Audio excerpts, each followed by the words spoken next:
and welcome back to Designer Who Presents Fashion Talk. Today, we're going to talk about a few things. The first thing I want to explain about Designer Who is that when they put together looks and do shoots and things like that, they make it a point to try to source from Black-owned brands. And the reason that they do that is because in most instances, those brands don't get any kind of recognition or exposure. So in our little way here at Designer Who, we try to make that happen for brands that basically we know not many people know about, but should, because there are a lot of great Black-owned brands out there, and they're just as good as any of the top tier brands that everybody knows and respects. There are so many more options out there with looks to die for. So because of that, Designer Who makes it a priority to try to seek out Black-owned brands so that they can showcase what their products look like, and you can see for yourself how those products look when they're actually applied to garments. Now, the garments particularly feature our styles, but still, you get the point. You can apply it across the board with other different fashion types and fashion brands. On that note, we're going to talk about something that most people don't really have a grip on. And we're going to talk about the elements of style. Style is broken down into, particularly your personal style, there are 4 elements that create one's personal style. And the most important of those are 2. Those 2, starting with the silhouette.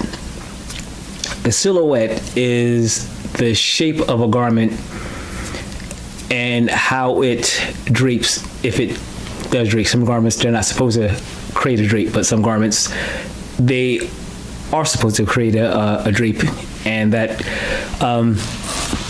gives the ultimate flow of the garment in you. But other important aspect of this is also body shape. Your body type, body shape, it's really important to understand your body, its shape or type. And the importance of dressing for one's body type is understanding what looks good on you and what does not look good on you. Some silhouettes are not made for certain body types, and that's just what it is. Even if they make it in your size, you're not doing yourself any favors by putting on something that does not accentuate the strong points of you in your body. So those are the 2 most important. And then comes color selection. Color selection, a lot of the colors that people wear a lot of times are representative of specific fashion styles and genres. And we're going to address all of those different styles. But for this segment, this episode, we want to talk about, just those 4 basic elements. Color is very important, particularly in regards to one's skin type. Now, the basic colors of fashion, just across the board, are blue, black, and white for the most part.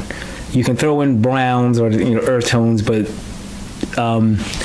blue, black, and white are the basic tones that you're going to, basic colors that most garments comprise. If you go into any store, the main colors that you're going to see is blue.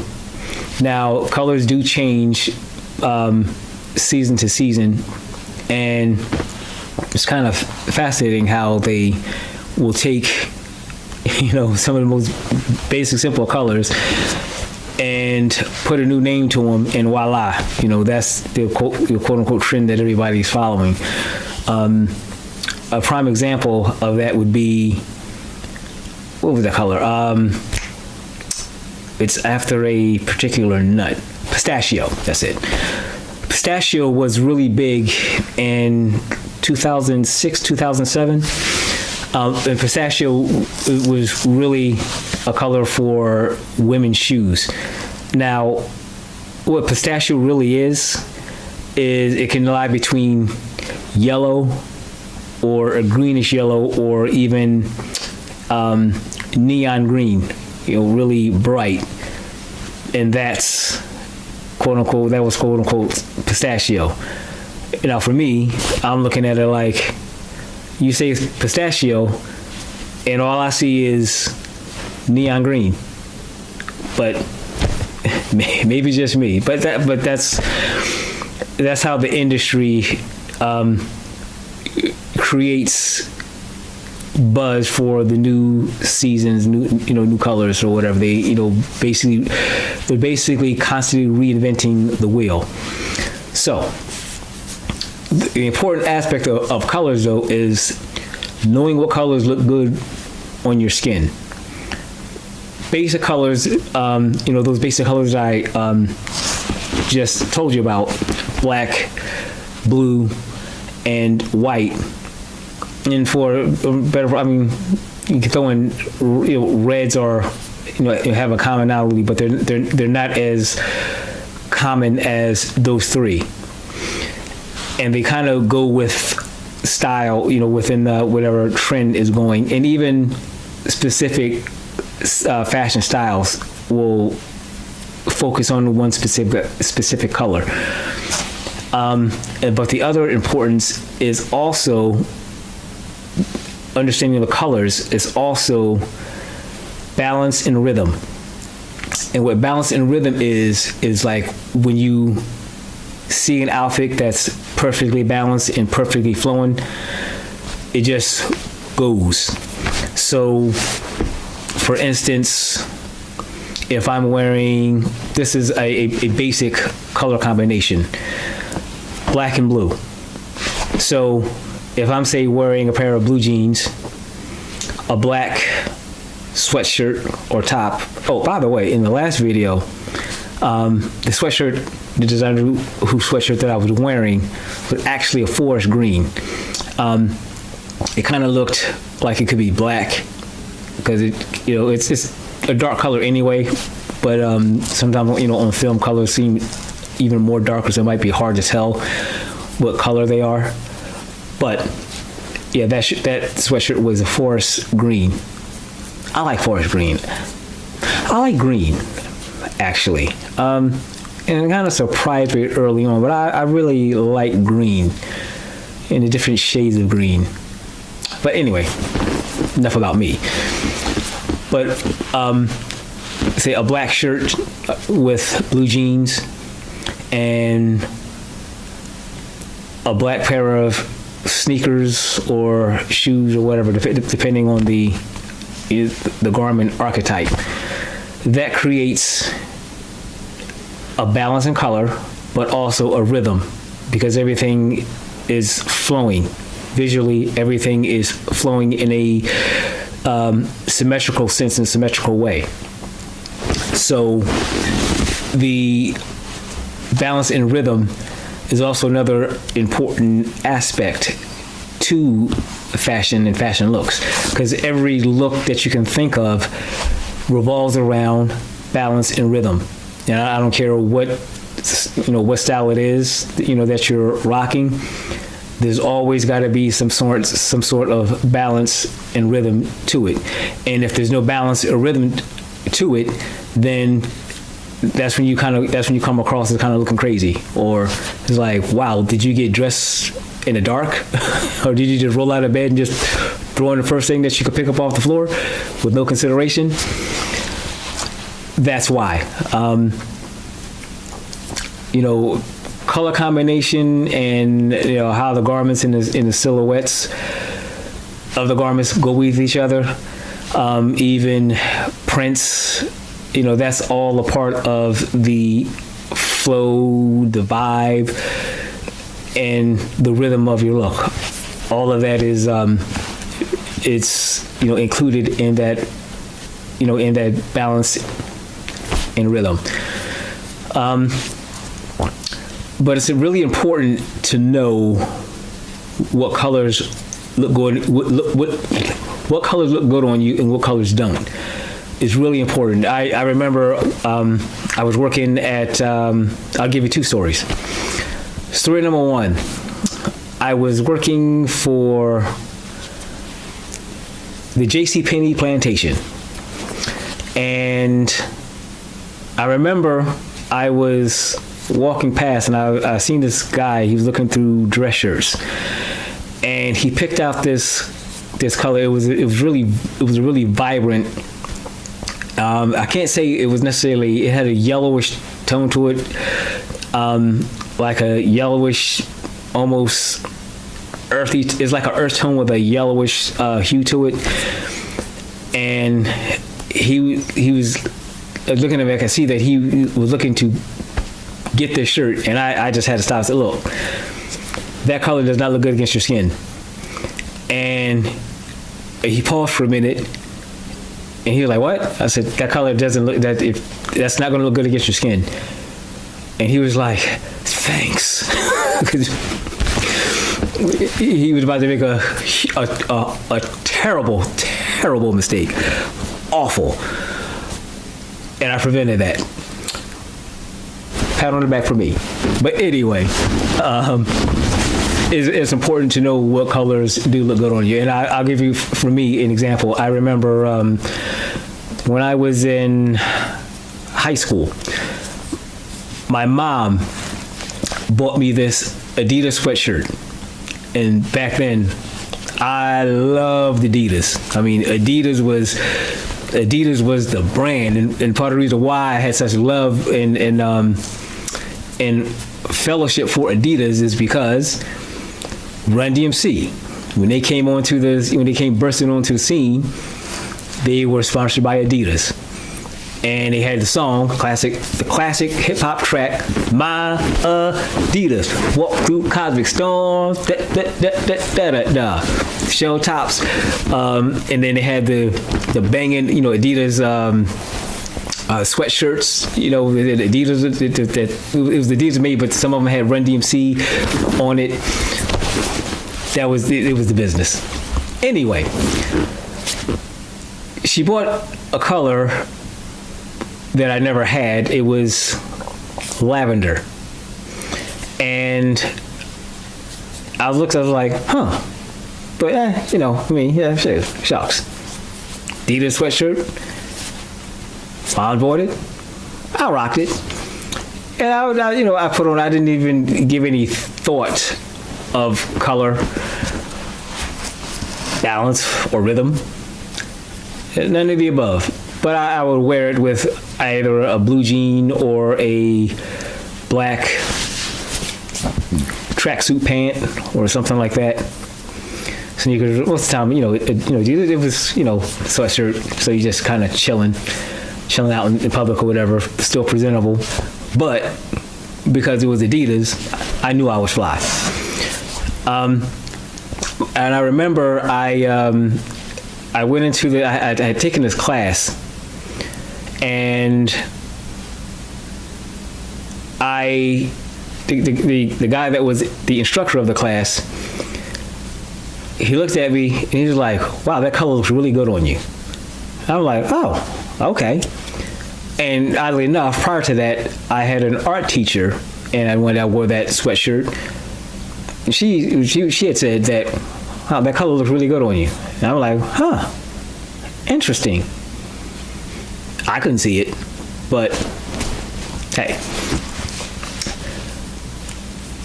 But I filed that away in my head. It's like, that's a color that does look good on me. Now, fuchsia or lavender, because fuchsia and lavender kind of go hand in hand, but lavender is kind of a feminine color. So I'm not that keen on wearing lavender, but it's a color that looks good on me. So, and it's not very rare to see lavender shirts, particularly cut for men, and even trying to track down that particular color, it's not an easy task. But I would have no problem rocking a lavender shirt.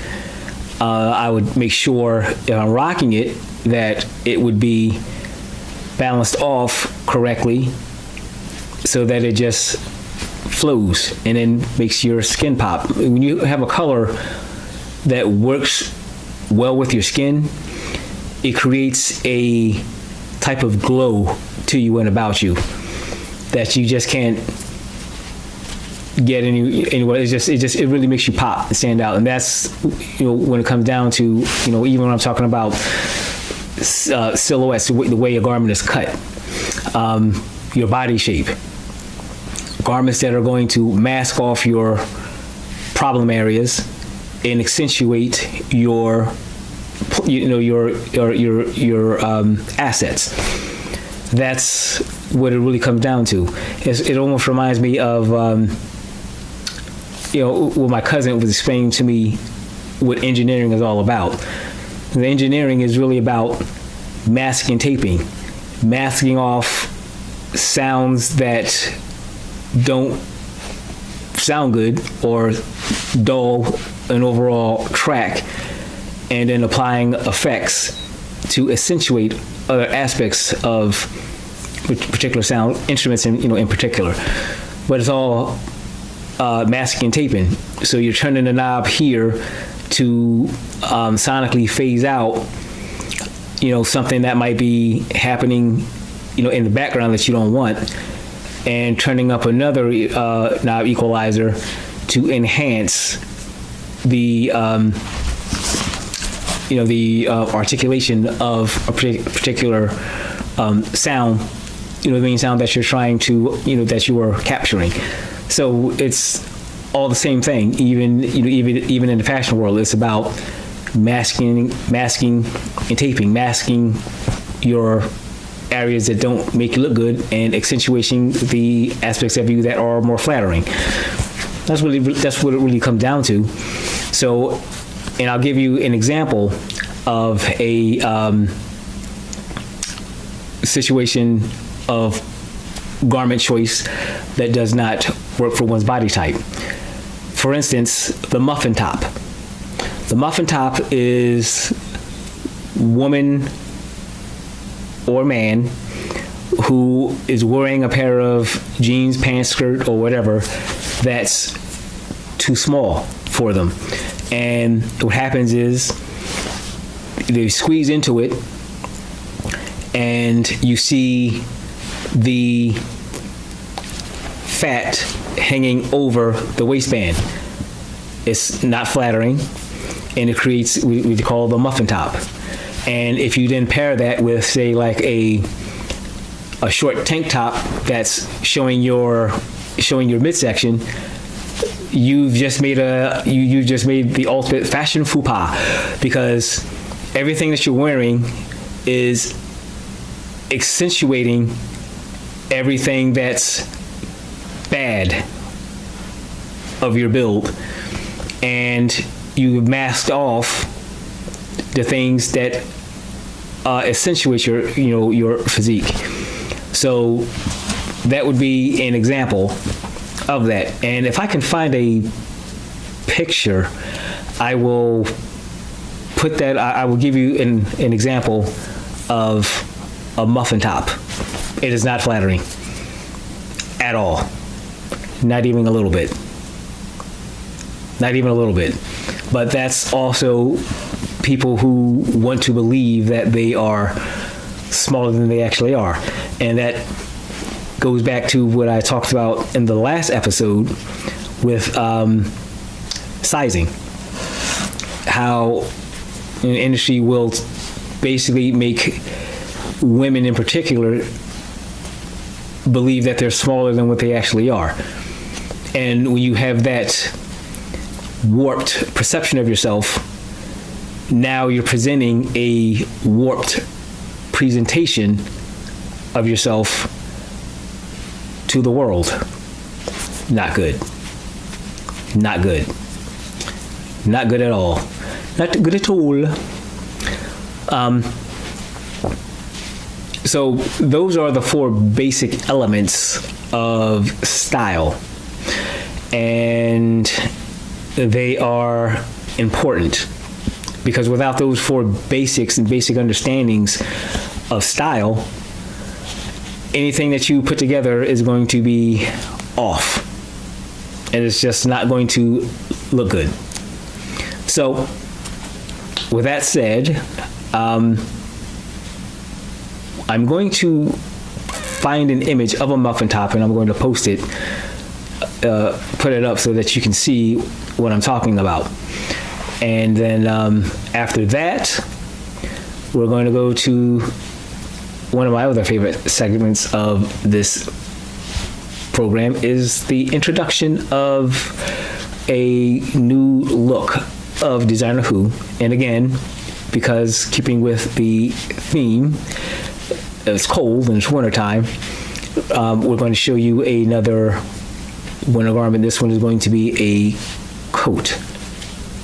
Beautiful jacket. Beautiful jacket. I love this jacket. Beautiful jacket. We're going to show you that, and in the look and how it all comes together and so forth, and you'll get an idea of styling. And part of this is also showing you how we put things together, and you can get an example of how to put things together. And if you notice, with even the previous pieces that were shown and displayed, you see all the elements, those basic elements that I just went over today. The color, body shape, silhouette, balance, and rhythm. Everything that you see is balance and rhythm. Everything that you see, the colors, fit in perfectly, skin tone, body shape, physique, the whole nine. And that's what it's all about. So, without further ado, we will show you the next garment introduction. I know you're gonna like it. I do.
Okay, we are back.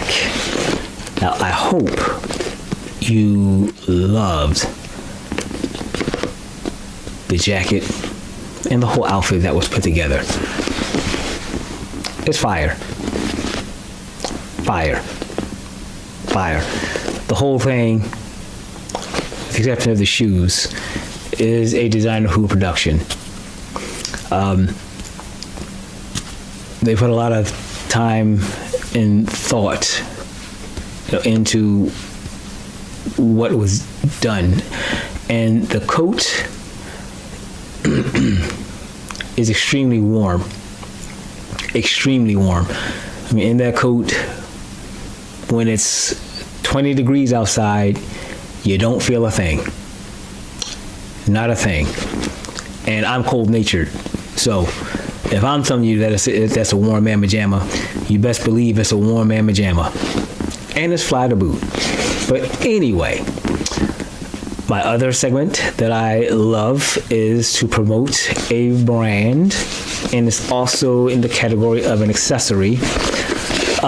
David Ford eyewear, I mean sunglasses, but they have eyewear, and they've got some really cool stuff. Here it is. This is the case that it comes in. I don't know if you can see, but I will put the website up. Open up the case, and these are what the sunglasses look like.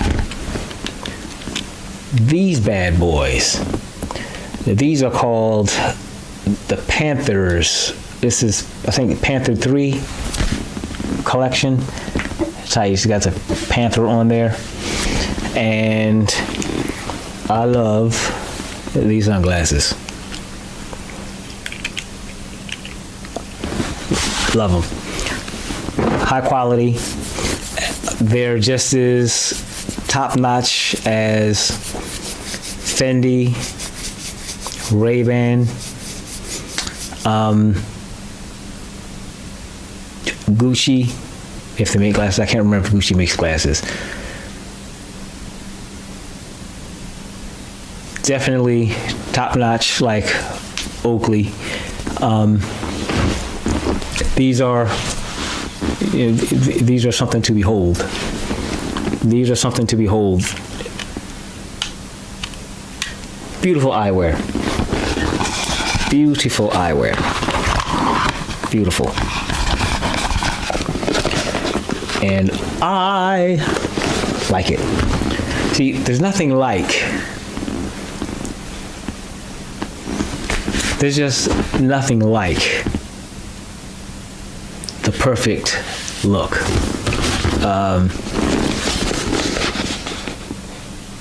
Perfect garment.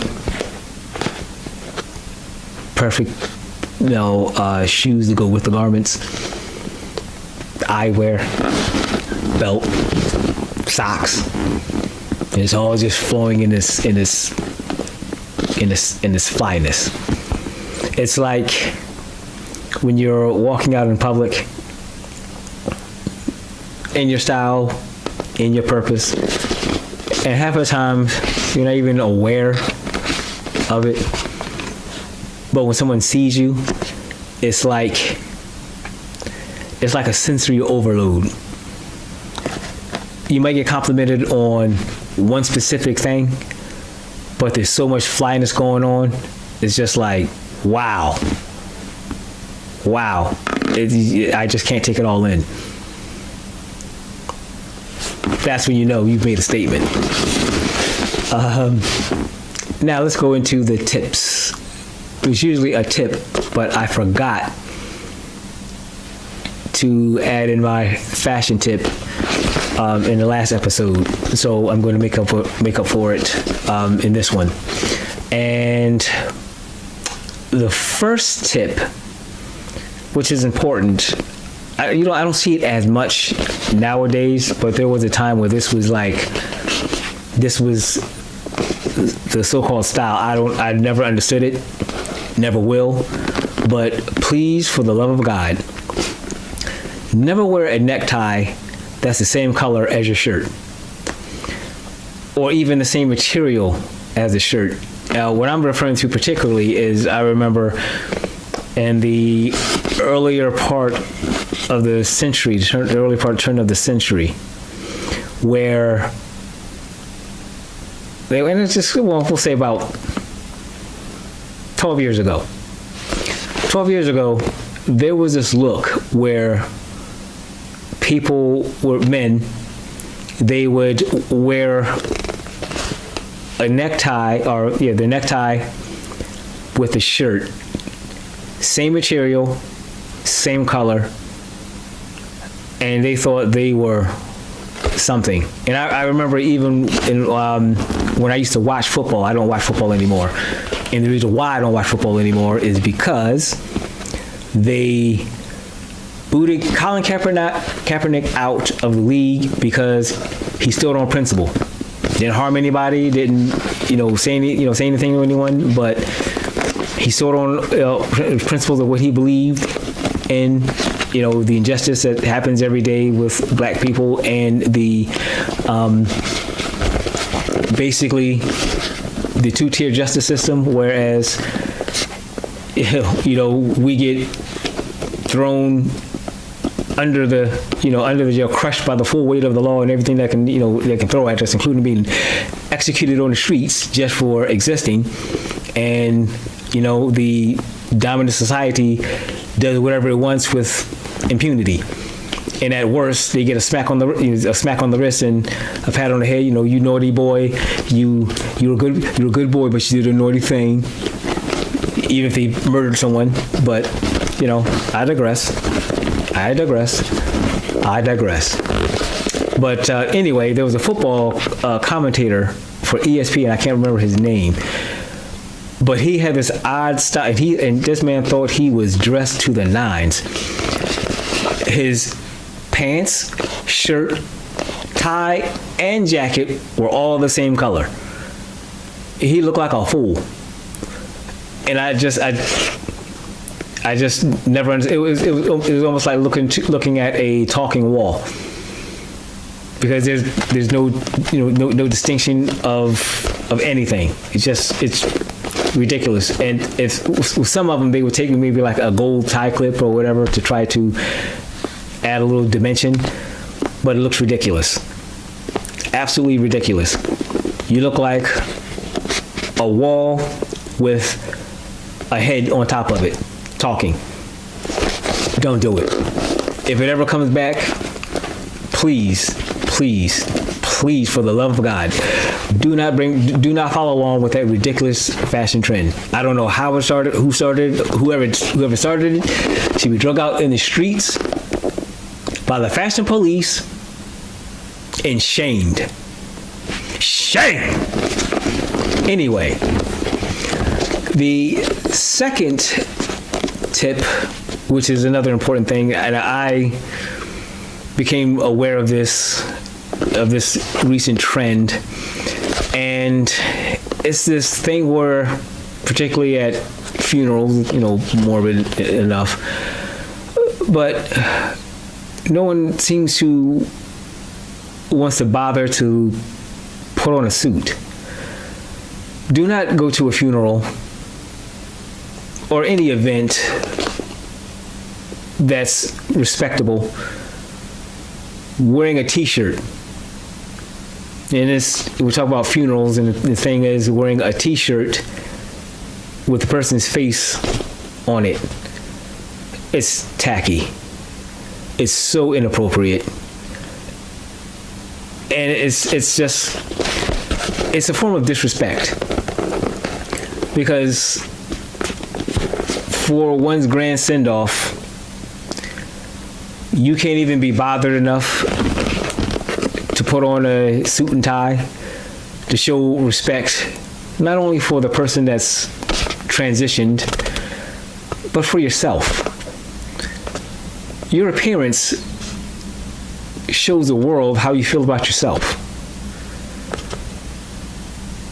And for occasions like that, to be so disrespectful to the person's family, and again, even yourself. It's woeful. It's woeful. Now, it's one thing that if you can't afford, a suit or whatever, and this, that, and the third. But I remember that there was a time where even if the person couldn't, if someone couldn't afford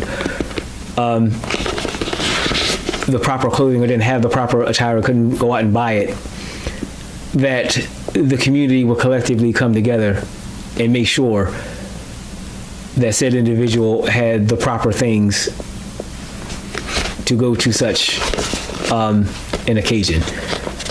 I don't understand where things have gone off the rail so much in these times. I am perplexed.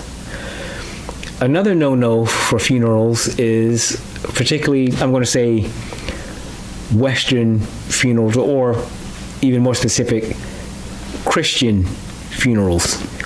You don't wear red. Wearing red at a funeral is like the ultimate of disrespect. It gets associated with Satan worshiping. So a red suit, a red tie, that's the ultimate form of disrespect to someone's funeral. Ultimate. It's almost, in fact, it's just like saying that I don't care one iota, about the person that's deceased or whatever. It's almost like a way of showing them up. So understand that it's considered offensive to wear red at a Christian funeral. Other cultures, not so much. Other cultures, some, it's more customary to wear white for purity. Ours, it's black or any other color but red. But the same way as it's considered offensive for a bride, for instance, to wear a black gown at her wedding. It's offensive.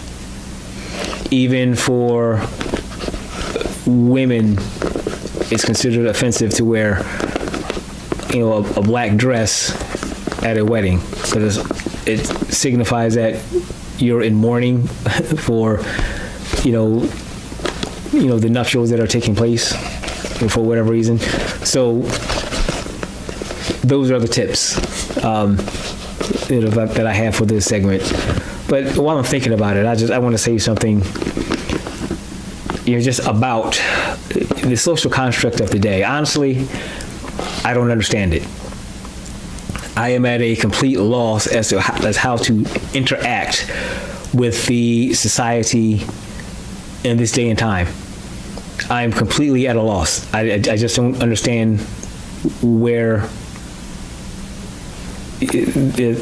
society has gone and how it's gotten this far gone. Because what I'm referring to is, there was a time where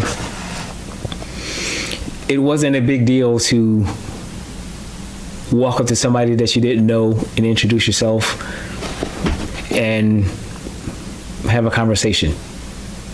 That used to be a common thing, where you could be at a bus stop, sitting with an absolute stranger, and you strike up a conversation about whatever.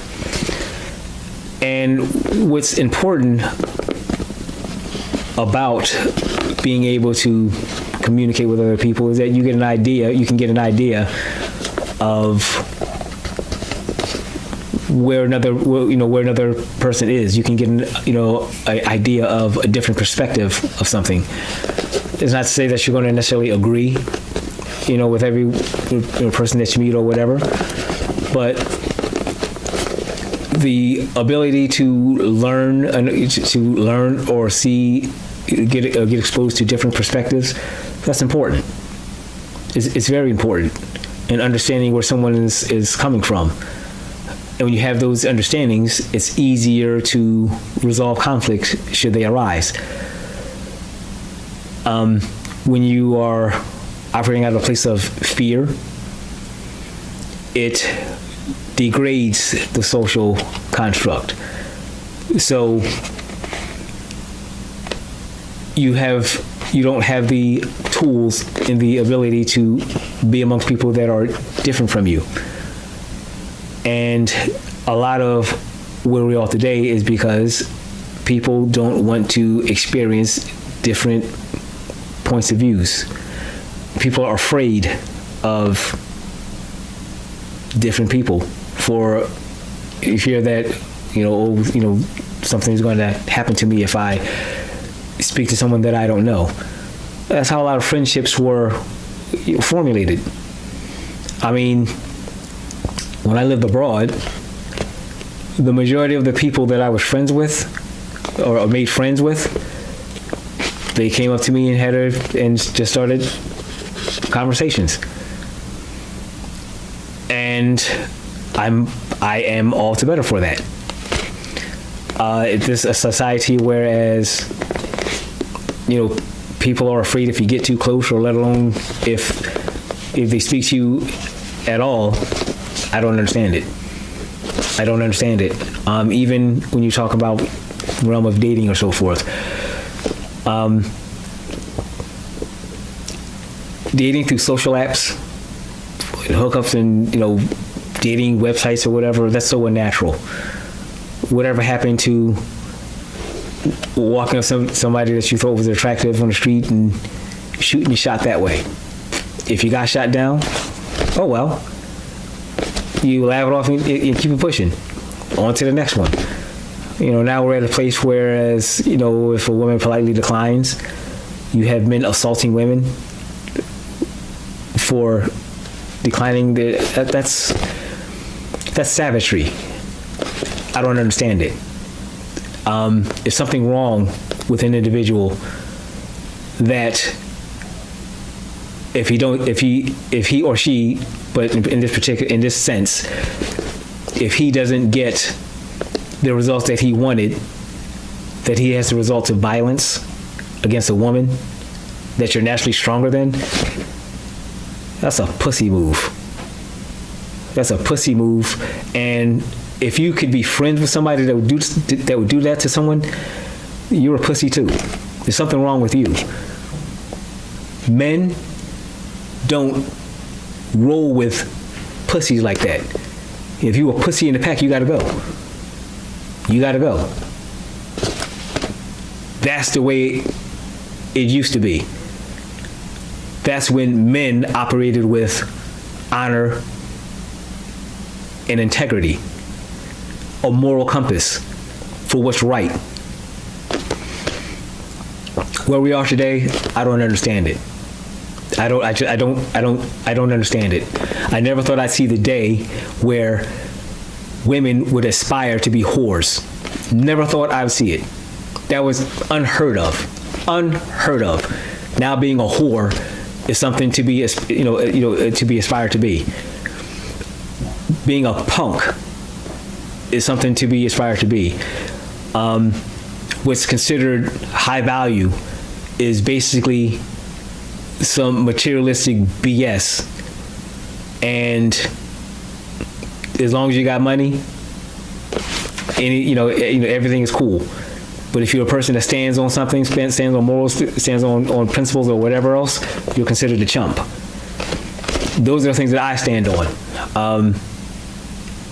I don't necessarily fit into the social construct. I don't want to, but I'm cool with it. I'm cool with it. There's just certain things that are just unacceptable. But anyway, that's my time for the day, and I will see you next time with another episode of Designer Who Presents Fashion Talk. Deuces.